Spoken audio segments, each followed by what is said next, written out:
When we took this on, we knew it was a massive undertaking. It's the biggest launch in the history of the company.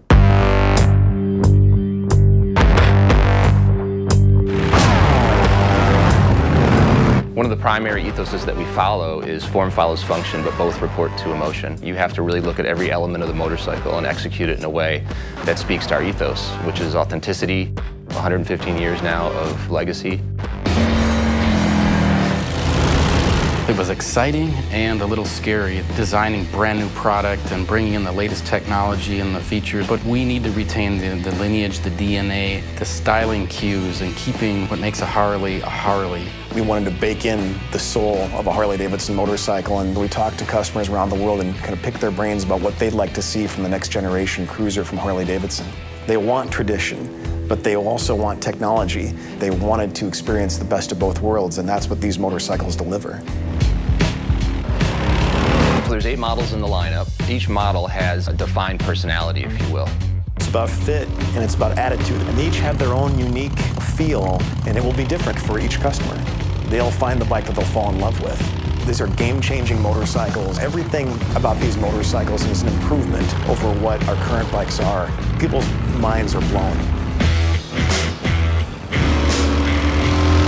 The Milwaukee 8 is our first 4-valve big twin powertrain. It is the best V-twin we've ever made. We did some benchmark testing against our current twin cam high output 103. That Milwaukee 8 rider is going to be 3 bike lengths ahead of the twin cam rider from 0 to 60. From 60 to 80, you gain another bike length. It's a substantial difference in terms of acceleration and power. So let's talk about the Softail frame. Our very first motorcycles were rigid, so the rear wheel was actually rigidly mounted to the frame. They had a really beautiful aesthetic. There's a line that goes from the front of the motorcycle all the way to the rear axle. With the Softail, we're trying to emulate that whole aesthetic. We're trying to make the motorcycle look like it's a rigid, but it actually does function amazingly well because there is suspension that's tucked under there now.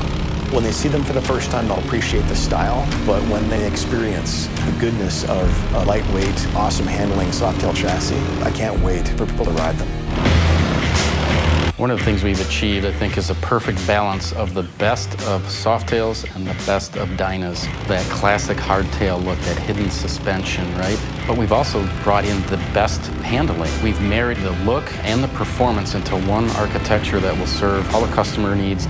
Most bikes have lost in the range of 30 pounds. The bikes feel lighter, they're easier to move around in your garage, more nimble, more flickable when you're on the road. These are the best cruiser bikes that Harley's ever built. It's amazing, absolutely amazing, the work that's been done and what we've achieved, because the bikes are beautiful, they're executed just in such a premium way. And then they just ride. They ride amazingly well.